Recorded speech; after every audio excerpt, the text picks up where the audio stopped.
Carved from a single block of stone, the Kailasa Temple is an ancient Hindu temple in the western Indian state of Maharashtra and is considered one of the most magnificent cave temples in India. The name of this temple comes from Mount Kailasa, the Himalayan home of the Hindu god Shiva, and is considered to have been constructed between 757 and 783 AD.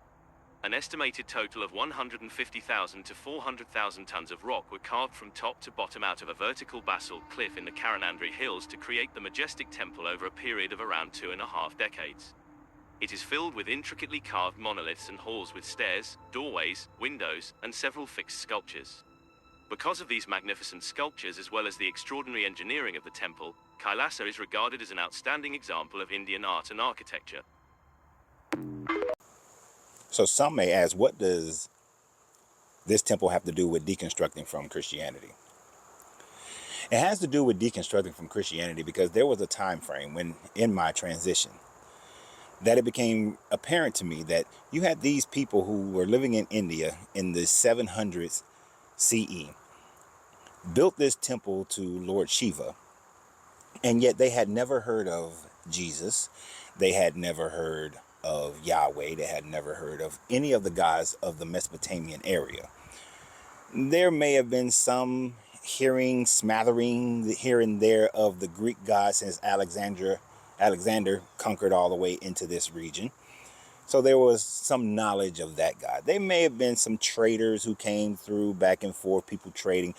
But as far as any significant amount of people learning and being taught about any of the gods of the Bible, any of the Abrahamic gods, was null and void. As a matter of fact, your God had made no effort to even teach these people.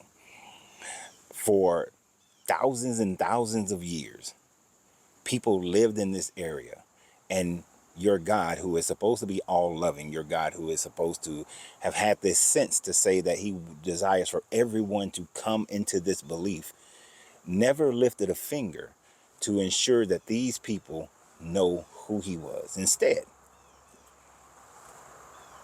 they were believing in Shiva, they were believing in Krishna, they were believing in Brahma, and they were believing in whatever gods they have. And this was going on all over the world. So if this God truly was the God of creation, the God of the world, why doesn't people know who the hell he is?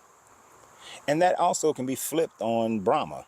If Brahma was supposed to be the creator God of the entire universe, how is it that the people in Europe and the people in the Americas and the people in Africa, for centuries upon centuries, millennia, never heard of this God? So when I was doing research in my 20s, and I came to that realization that every God is based on the people in that community, in that area, and that those gods only traveled as far as the people traveled, then that made God something that is of a creation of man, and not a creation, and not man a creation of that God. It just led me to the understanding that man makes God, not the other way around. So I really want to hear what you guys think about it. I think that is a great structure, and one day I do intend to visit it. But what do you guys think? Subscribe to the channel, and always remember, you have to free yourself to be yourself, because your greatness is non-negotiable. Good journey, good vibrations.